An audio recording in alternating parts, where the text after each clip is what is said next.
ಮೊದಲನೇದಾಗಿ Karnataka T V ಚಾನಲ್ಗೆ ನನ್ನ ಹಾರ್ದಿಕ ಶುಭಾಶಯಗಳು. ಯಾಕೆಂದರೆ ಕನ್ನಡ ರಾಜ್ಯೋತ್ಸವವನ್ನು ಬಹಳ ವಿಶಿಷ್ಟವಾಗಿ ವೈವಿಧ್ಯಮತೆಯಿಂದ ಇದು ಆಚರಣೆ ಮಾಡ್ತಾ ಇದೆ. ಅಂದರೆ ಕಳೆದ 70 ವರ್ಷದಲ್ಲಿ ಕರ್ನಾಟಕ ನಡೆದು ಬಂದ ದಾರಿ, ಬೇರೆ ಬೇರೆ ಕ್ಷೇತ್ರಗಳಲ್ಲಿ ಸಾಧನೆ ಮಾಡಿದಂಥವರನ್ನೆಲ್ಲ ಪರಿಚಯಿಸುವಂಥ ಈ ಕಾರ್ಯಕ್ರಮ ಬಹಳ ಅನನ್ಯವಾದದ್ದು ಮತ್ತು ಅರ್ಥಪೂರ್ಣವಾದದ್ದು. ಯಾಕೆಂದರೆ ಇಲ್ಲಿ ಎಕ್ಸಿಬಿಷನ್ ಕೂಡ ಅದ್ಭುತವಾಗಿದೆ ಇವತ್ತು. ಯಾಕೆಂದರೆ ಅದು ರಾಜಕೀಯಕ್ಕೆ ಸಂಬಂಧಪಟ್ಟಿದ್ದಿರ್ಬೋದು, ಅಥವಾ ಸಮಾಜ ಸೇವಕರಿಗೆ ಸಂಬಂಧಪಟ್ಟಿದ್ದಿರ್ಬೋದು, ವಿಜ್ಞಾನಿಗಳಿಗೆ ಸಂಬಂಧಪಟ್ಟಿದ್ದಿರ್ಬೋದು, ಅಥವಾ ಸಾಹಿತಿಗಳಿಗೆ ಸಂಬಂಧಪಟ್ಟಿದ್ದಿರ್ಬೋದು, ಅಥವಾ ಕೆಲವು ನಮ್ಮ ಕರ್ನಾಟಕದ ಮಾನ್ಯುಮೆಂಟಲ್ ಸ್ಟ್ರಕ್ಚರ್ಸ್ಗೆ ಸಂಬಂಧಪಟ್ಟ ಇರ್ಬೋದು.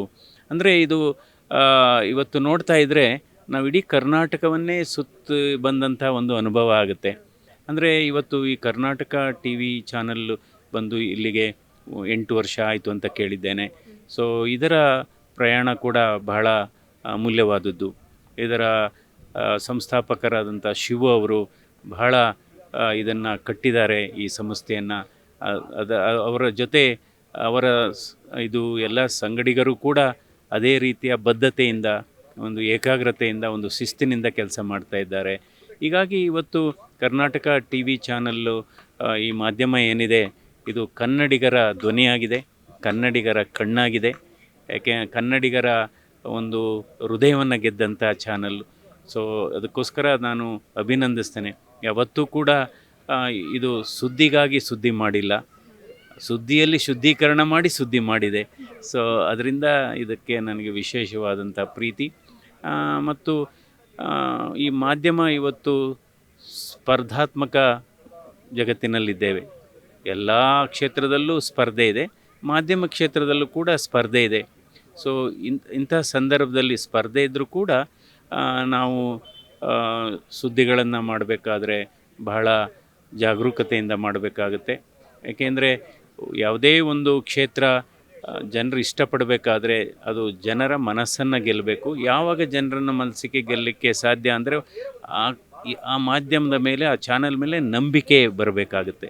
ಇವತ್ತು ಕನ್ನಡಿಗರ ನಂಬಿಕೆ ಹೆಚ್ಚಾಗಿದೆ ಈ ಚಾನಲ್ ಮೇಲೆ. ಅದು ಡಿಜಿಟಲ್ ಕ್ಷೇತ್ರದಲ್ಲಿ ಕೂಡ ಇದು ಅಭೂತಪೂರ್ವ ಸಾಧನೆ ಮಾಡಿರೋದು ಭಾಳ ಸಂತೋಷ.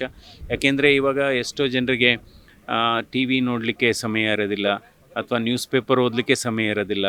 ಎಲ್ಲರ ಕೈಲೂ ಮೊಬೈಲ್ ಇದೆ. ಭಾರತದಲ್ಲಿ ಇವತ್ತು ಜನಸಂಖ್ಯೆ 142 ಕೋಟಿ ಇದ್ದರೂ ಕೂಡ ಆ 142 ಕೋಟಿಗಿಂತ ಹೆಚ್ಚು ಮೊಬೈಲ್ ಫೋನ್ಗಳಿದೆ ಇವತ್ತು ನಮ್ಮ ಭಾರತ ದೇಶದಲ್ಲಿ. ಹೀಗಾಗಿ ಡಿಜಿಟಲ್ ಮೀಡಿಯಾ ಕೂಡ ಬಹಳ ಜನಪ್ರಿಯ ಆಗಿರೋದು ಬಹಳ ಸಂತೋಷ. ಸೊ ಮನರಂಜನೆ ಒಂದು ಕಡೆ ಸುದ್ದಿಯನ್ನು ಕೊಡುವಂಥದ್ದು. ಅಂದರೆ ಮಾಧ್ಯಮ ಇವತ್ತು ಸಮಾಜವನ್ನು ಕಟ್ಟುವಂಥ ಮಾಧ್ಯಮ ಆಗಬೇಕಾಗಿದೆ.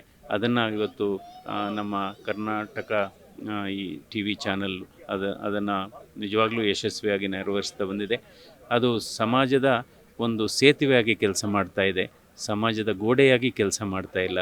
ಮತ್ತೊಮ್ಮೆ ಎಲ್ಲ ಈ ಕರ್ನಾಟಕ ಟಿ ವಿ ಚಾನಲ್ ಅದರ ಸಂಸ್ಥಾಪಕರಿಗೆ ಮತ್ತು ಆದಂಥ ಶಿವು ಅವರಿಗೆ ಮತ್ತು ಅವರ ಎಲ್ಲ ತಂಡದವರಿಗೆ ನನ್ನ ಅಭಿನಂದನೆಗಳು.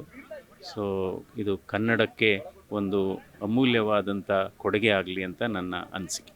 ಸರ್, ನೀವು ಮೆಡಿಕಲ್ ಫೀಲ್ಡ್ ಆಗಿರೋದ್ರಿಂದ ನೀವು ಓದುವಾಗ ಅಥವಾ ಮೆಡಿಸನ್ಸ್ನ ನೀವು ಇಂಗ್ಲೀಷಲ್ಲಿ ನಾವು ಓದಿರ್ತೀವಿ. ಇಂಗ್ಲೀಷಲ್ಲಿ ಸೈನ್ಸ್ನ ನಾವು ಕನ್ನಡದಲ್ಲಿ ಓದೋಕ್ಕಾಗಲ್ಲ, ಆದಷ್ಟು ಇಂಗ್ಲೀಷ್ನಲ್ಲಿ.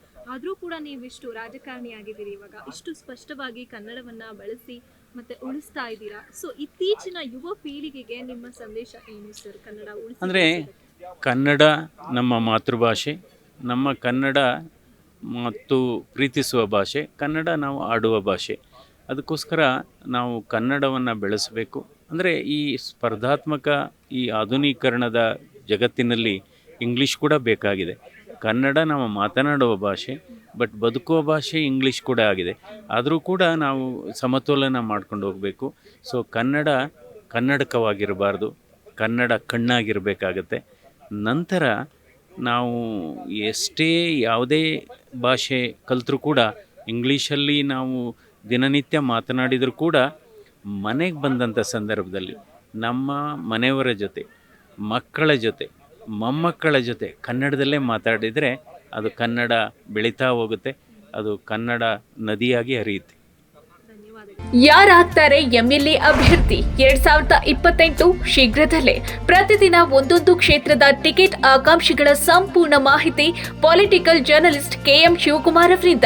ಕರ್ನಾಟಕದ ನಂಬರ್ 1 ಡಿಜಿಟಲ್ ಮೀಡಿಯಾ ನಿಮ್ಮ ನೆಚ್ಚಿನ ಕರ್ನಾಟಕ ಟಿವಿಯಲ್ಲಿ ಮಾತ್ರ.